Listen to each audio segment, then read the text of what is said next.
সেই দূর রানাঘাট থেকে কিনা কেক নিতে আসলো। হ্যাঁ, এই যে কেকটা আমি বানাচ্ছি এই কেকটা ডেলিভারি রানাঘাটে হয়েছে। মানে ডেলিভারি আমি করতে যাইনি, যে কেকটা নিয়েছিল সেই নিতে এসেছিল। তো ব্যাপারটা হয়েছে কি, আমি যে কলেজে পড়াশোনা করি সেই কলেজেরই আমার একটা ফ্রেন্ড, তার বাড়ি রানাঘাট, যেটা আমার লোকেশন থেকে বেশ অনেকটা দূর।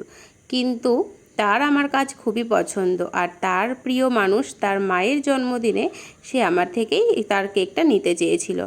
যেহেতু তার বাড়িতে বেশি লোক না থাকায় সে ছোটোর মধ্যেই কিছু চেয়েছিল, আর আমাকে একটা ডিজাইন দেখিয়েই বলেছিল যে এটার মতন করে একটুখানি চেঞ্জ করে তোর মতন করে করে দিস।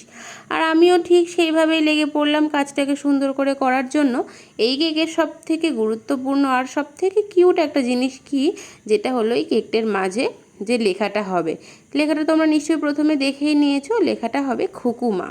নিজের মাকে নিজের মেয়ের মতন করে দেখা সত্যি খুব ভালো একটা ব্যাপার।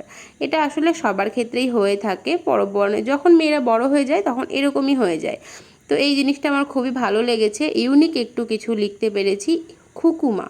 তো যাই হোক, কেকটা দেখো তোমাদের সাথে গল্প করতে করতে শেষ করে ফেললাম। কেকটা যতদূর সম্ভব এগলেস ছিল। তো ডিজাইনটা তোমাদের কেমন লাগছে অবশ্যই আমাকে কমেন্টে জানিও। তোমরা কমেন্ট করলে আমার ভীষণ ভালো লাগে, আমি চেষ্টা করি সবার কমেন্টে রিপ্লাই করা। খুব ভালো লাগে আমার তোমাদের কমেন্টগুলো। যাই হোক, কেকটা তো শেষ করেই ফেললাম। আর এটা তো তোমরা দেখেই বুঝতে পারছো বেন্টো কেক। বহুদিন হয়ে গেল এই বেন্টো বক্সে করে কেক দিতে পারছি না, এখন সব বেসের মধ্যে করেই দিই।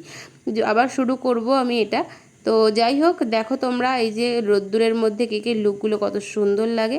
তো তোমাদের কেমন লাগলো অবশ্যই তোমরা আমাকে কমেন্ট করে জানিও। Thank you for watching.